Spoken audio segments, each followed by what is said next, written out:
amigos y amigas del programa de cursos que cada semana llega a través de Televisión Boliviana, gracias al Centro de Estudios Superiores Universitarios, CESU, de la Universidad Mayor de San Simón. En esta oportunidad me voy a permitir presentar a nuestro entrevistado. Tendremos un programa acerca del modelo de intervención psicopedagógica, que es justamente una investigación de tesis doctoral del magíster Luigi Céspedes. Luigi Céspedes es licenciado en Psicología por la Universidad Mayor de San Simón, también es pedagogo social por la Universidad Católica Boliviana, magíster en Educación Superior y actualmente está cursando el doctorado en Complejidad, Filosofía y Educación por la Universidad del Beni. Luigi es docente en varias universidades, también investigador y consultor sobre todo en temas de psicopedagogía. Buenas noches, Luigi, muchas gracias por aceptar la invitación al programa. Buenas noches, Claudia, más bien al contrario, un honor estar aquí. Muchísimas gracias por el espacio y la posibilidad de compartir la investigación. Sí, justamente en este espacio del CESU, cada semana vamos compartiendo diferentes investigaciones y algo con lo que quiero empezar nuestra entrevista es justamente acerca de este modelo de intervención psicopedagógica que estás proponiendo. ¿Cuál ha sido la motivación? ¿Cómo surge el interés por hacer esta problemática? Además, considerando los antecedentes respecto a la intervención psicopedagógica. Lo importante más bien creo que es marcar un poco, ¿no?, el contexto del trabajo que tiene la licenciatura en psicología o el rol del psicólogo, ¿no? El punto ha sido que cuando se habla de psicopedagogía, estamos hablando de intervenciones psicológicas que deben ir orientadas al ámbito educativo. Lamentablemente, en el contexto y debido a diferentes circunstancias y características que tiene la realidad nacional, el problema ha sido que los intentos de hacer atención de orden psicopedagógico han quedado mermados a simplemente el ámbito psicológico, es decir, muy poco impacto que haya en la noción del proceso educativo, en las planificaciones de aula, en las planificaciones didácticas, en procesos, digamos, dinámicos que tiene el proceso educativo. Es evidente en el impacto que ha tenido en estudiantes que tienen procesos o problemas de orden psicológico que son derivados a psicopedagogos, pero no hay una reinserción o resolución de estos problemas y es más, se espera que sean resueltos de forma ajena, digamos, a la institución educativa. Entonces, al evidenciar esto y también un alto índice de derivaciones que hay desde las instituciones escolares a psicólogos en demandas de orden psicopedagógico, ¿no? Es decir, las problemáticas actuales en un orden social, en un orden psicológico, hacen que existan mayores dificultades en los sujetos para hacer, por ejemplo, adaptación, tolerancia a la frustración, etcétera. Y estos no han podido ser resueltos en la escuela, en los colegios, en unidades educativas, por lo cual han sido derivados. Entonces, el impacto de ello ha sido muy pobre. Y entonces, esa ha sido la problemática inicial sobre la que empezamos el trabajo. Lo que se hace entonces en esa medida es intentar validar primero esta afirmación. Para ello se hace un tipo de estudio también de orden con un enfoque mixto y se trabaja inicialmente con entrevistas y cuestionarios con diferentes colegas en psicología que atienden problemáticas de orden psicopedagógico y a otros que no así, de orden clínico, pero que llegan con demandas también o derivaciones de orden pedagógico, es decir, de la escuela les dicen que deben hacerlo. Y por otro lado, a los encargados directos, que son los gabinetes psicopedagógicos, es decir, con personas que están en el ámbito educativo trabajando sobre ello y también qué derivaciones tienen, cuáles han sido los aspectos que se han tratado, etcétera. Claro, gracias. Sí, algo que me comentabas también antes de la entrevista es justamente en el marco del doctorado que estás haciendo, que es en Complejidad, Filosofía y Educación. Creo que es relevante en esta oportunidad también que puedas comentarnos acerca del encuadre teórico, además del cual estás partiendo en esta investigación. Sí, exactamente, es más bien creo esto interesante de compartir con la población y también con la comunidad científica, que el nuevo paradigma, ¿no?, de trabajo en el conocimiento es la complejidad. Y ha sido precisamente ese el marco conceptual en el que he querido hacer la línea de trabajo Y también a raíz de la línea teórica que sigue el mentor del doctorado que estoy cursando, que es el doctor Álvarez de Zayas, que trabaja con los procesos conscientes. Esa teoría de los procesos conscientes está enmarcada en este plano de la complejidad, pero tiene sus particularidades. Por ejemplo, no marca la dialógica, sino trabaja con una dialéctica, no marxista ni aristotélica, pero sí con un enfoque interesante, parecido a la dialógica que propone Morán. Entonces, en esa medida es un enfoque que permite ver los fenómenos de una manera ya no causal determinista, como estaba, o solo fenoménica, que es lo cuantitativo y cualitativo, sino mucho más integral y holístico, ¿no? En esa medida, la incorporación de los elementos en la intervención psicológica de la parte educativa y la parte social resulta ser muy interesante en el proceso de análisis. Es decir, ya no centrarnos solamente en el sujeto o en las condiciones que él podría desarrollar para mejorar su incorporación en el ambiente educativo, sino posibilitar también en una reflexión en la educación, en la parte de la planificación, en la parte del currículo, en la parte de la didáctica, y empezar a hacer un trabajo integral para la readaptación o para la reinserción o reincorporación o resolución de los problemas que hayan surgido, no necesariamente en el ámbito educativo, pero que sí lo afectan, que pueden ser también de orden social, y así hacer un enfoque integral de estudio al respecto. Entonces el modelo está dirigido precisamente a intentar lograr esta integralidad, es decir, que hay una participación de agentes sociales como la familia, que haya agentes educativos como los profesores, educadores y parte también de la parte administrativa, y asimismo también el sujeto desde una percepción personal o de un desarrollo, ¿no?, de capacidades y habilidades necesarias. Entonces, es un modelo que pretende esas líneas de trabajo, como mencionaba, ¿no?, en el plano de la complejidad, primero esto que menciono que es lo holístico, y en eso mismo, ¿no?, que se manifiesta lo dialógico o lo dialéctico, que sería el sujeto, su entorno, lo subjetivo y lo objetivo, ¿no? Entonces, en esa medida vamos viendo los elementos que van tornándose en conjunción para dar una respuesta o intentar dar una respuesta a esta demanda. Gracias, Luigi, por tu respuesta, porque además, como bien me comentabas, se trata de un modelo realmente de intervención integral donde no solamente lo psicológico cobra protagonismo, sino también lo pedagógico, lo social y, como bien mencionabas, en el marco de esta complejidad en función a las demandas de los estudiantes, ¿no?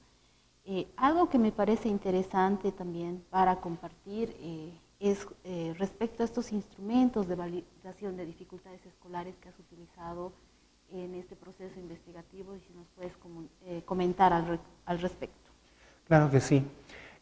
Sí, dentro de los instrumentos que se han trabajado, aparte de las entrevistas y demás, un instrumento que vale la pena señalar y remarcar es el uso del BASC-2, que es un instrumento que intenta hacer una reflexión sobre las conductas o sobre conductas en la base de la adaptación en la escuela. Este es un test que es de carácter, bueno, es gestado en el exterior, es estadounidense, pero después se lo valida en España. Entonces, a partir de esas validaciones de las que se ha hecho, se trabaja o se pretende aplicar el cuestionario S. Es interesante porque este test está trabajado precisamente en un nivel de intentar integrar a todos los actores de ello. Están los educadores, padres y el estudiante. Entonces, en esa medida se trabaja en el instrumento intentando rescatar las percepciones de los tres actores fundamentales sobre las conductas de niños y adolescentes para ver las caracterizaciones de conductas desadaptativas o adaptativas.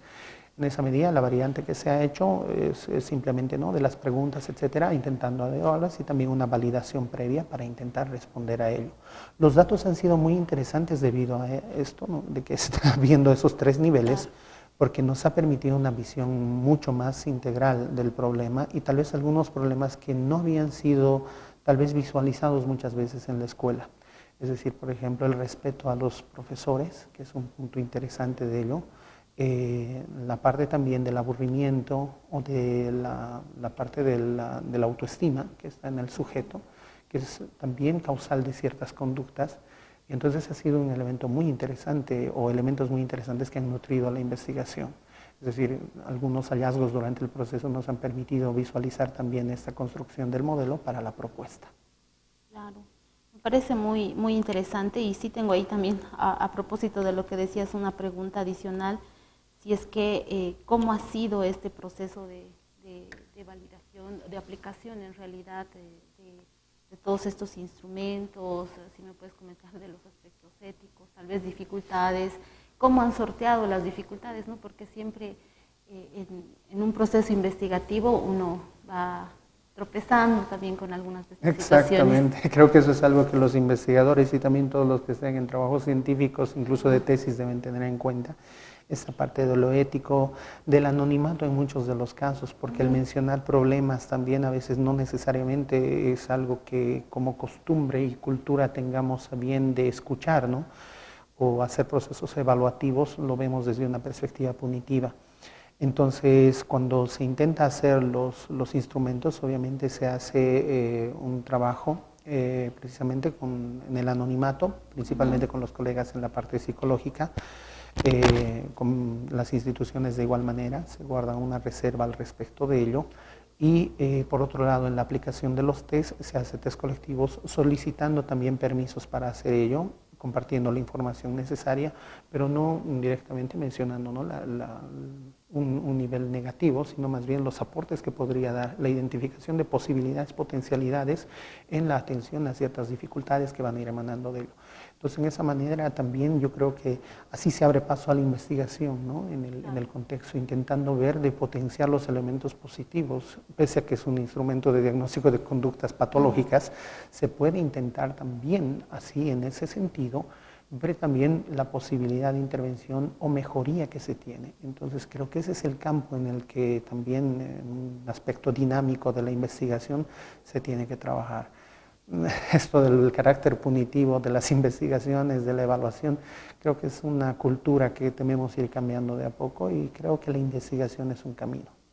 Sí, me parece bastante interesante que hayan logrado esto porque igual me pregunto ahora que estamos conversando, ¿cuál ha sido la respuesta de los padres, madres, educadores, educadoras? Porque usualmente también, así como mencionabas que hay una intervención centrada en el sujeto, pues este sujeto es generalmente el estudiante, ¿no? La estudiante. ¿Cuál ha sido la respuesta o de qué manera ustedes más bien han logrado que haya este involucramiento de esta triada de actores? Creo que en realidad eso ha sido muy interesante porque el test nos ha permitido esa facilidad. Cuando se habla de entrevista o cuando se pretendía hacer las entrevistas inicialmente en la elección de las técnicas, el problema era de que no había mucha apertura, sea por cuestiones de tiempo, trabajo, etcétera.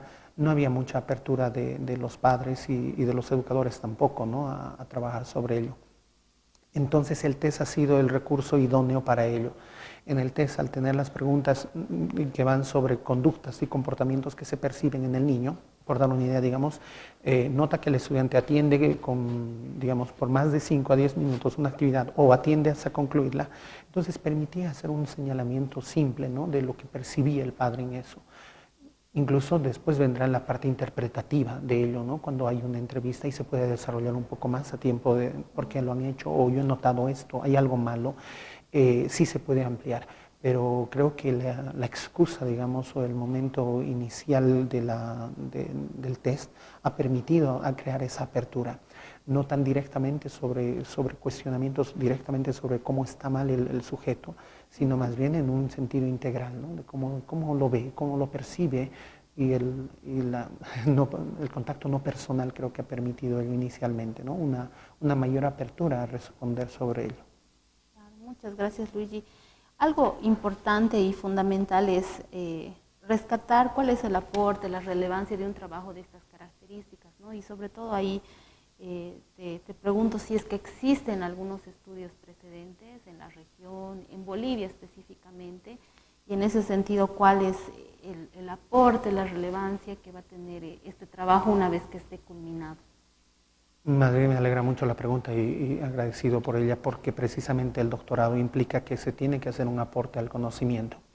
Y en esa medida ha sido, creo, algo que ha resaltado porque en el proceso de recolección de información, en el establecimiento del marco teórico, estado del arte, etcétera, se encuentran antecedentes de reflexiones, artículos que están centrados en lo psicopedagógico, en el contexto a nivel nacional, pero que no son de carácter centrado en la escolaridad o en la intervención, sino trabajan sobre aspectos muy específicos, es decir, experiencias sobre hiperactividad, Asperger, déficit de atención, etcétera, ¿no? Entonces, en esa medida hay trabajos, artículos sobre la patologización, pero muy poco sobre modelos de atención, es decir, de intervención.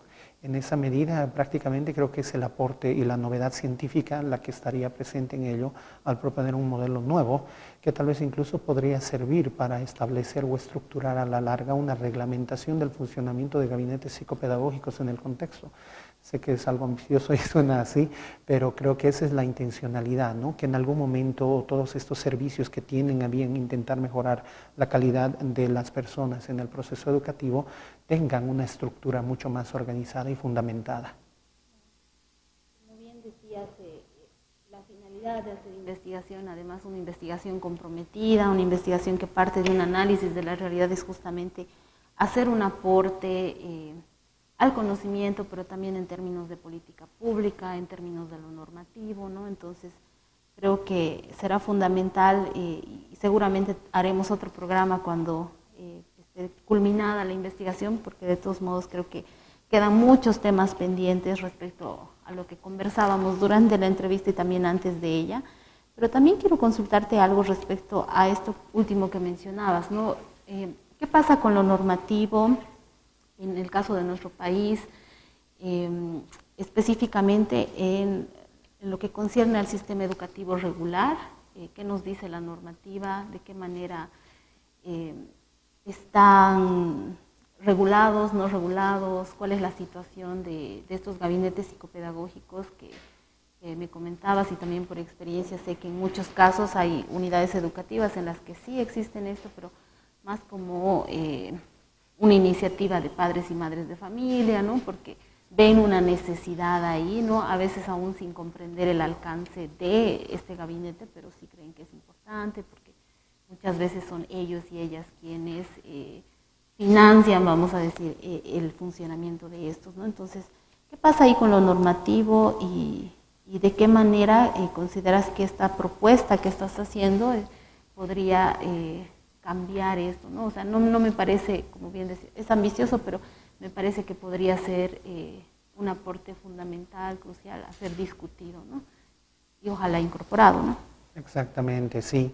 Y creo que más bien la lectura que haces es totalmente correcta, ¿no? Es decir, los gabinetes de servicios psicopedagógicos en el contexto nacional en general, no solamente cochabambino, son iniciativas particulares.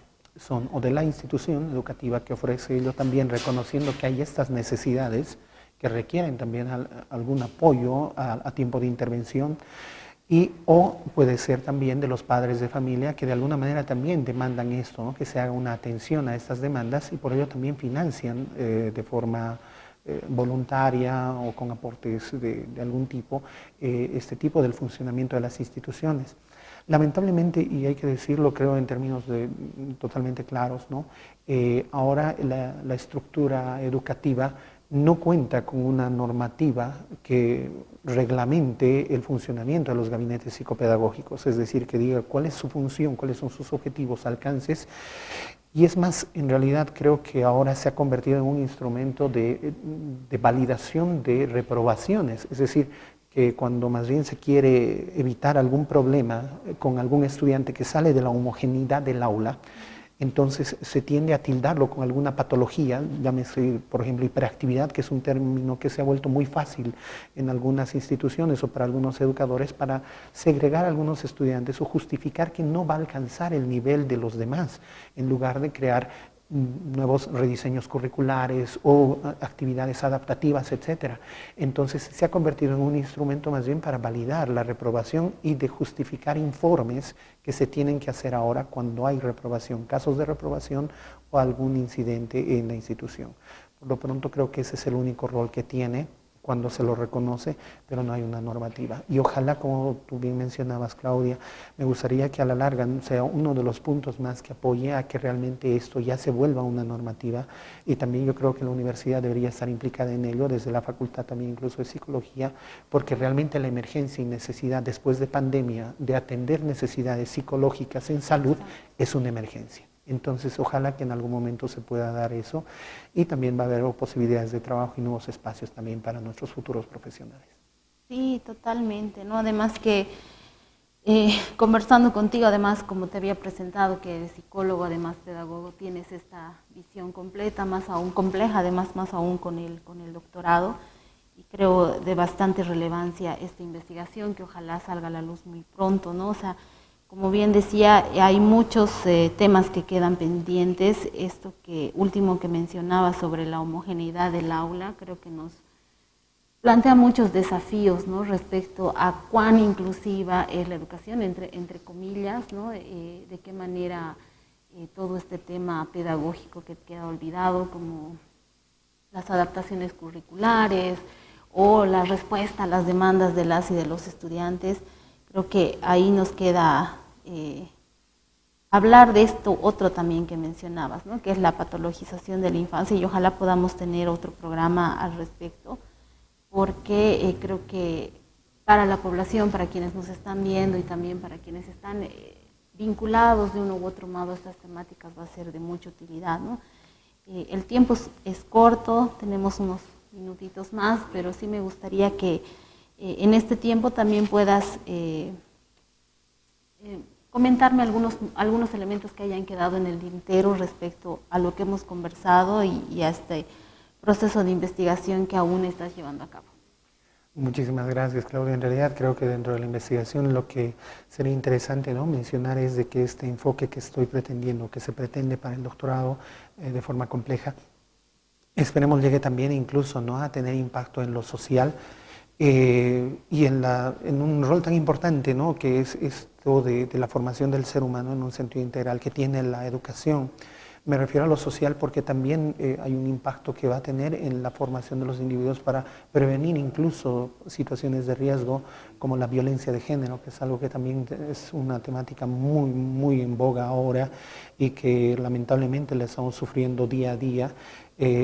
Y también tal vez nuestros espacios de formación educativa puedan tener cierta implicancia en ello, o también cierto espacio preventivo que permita la capacitación, la preparación para no evitar ello.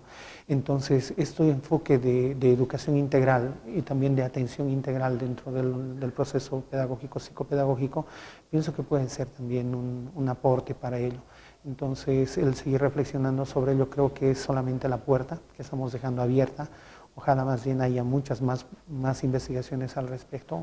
Espero que eso también, como digo, abra la puerta a nuevas investigaciones y a nuevos aportes desde diferentes perspectivas, incluso transdisciplinarias, que es precisamente lo que mencionabas, Claudia. Lo pedagógico y lo psicológico me ha permitido hacer una lectura diferente y creo que comunicación, derecho pueden hacer también esto en algún momento sobre lo educativo y ojalá sea así.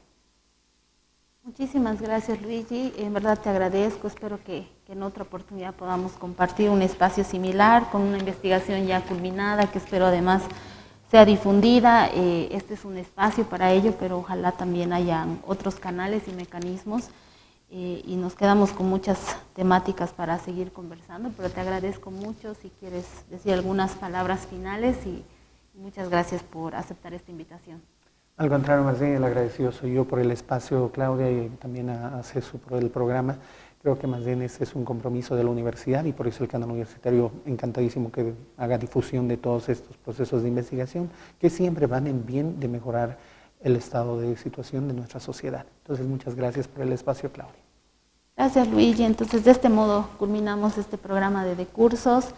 En esta oportunidad que hemos conversado acerca del modelo de intervención psicopedagógica con el magíster Luigi Céspedes. Hasta otra oportunidad. Buenas noches.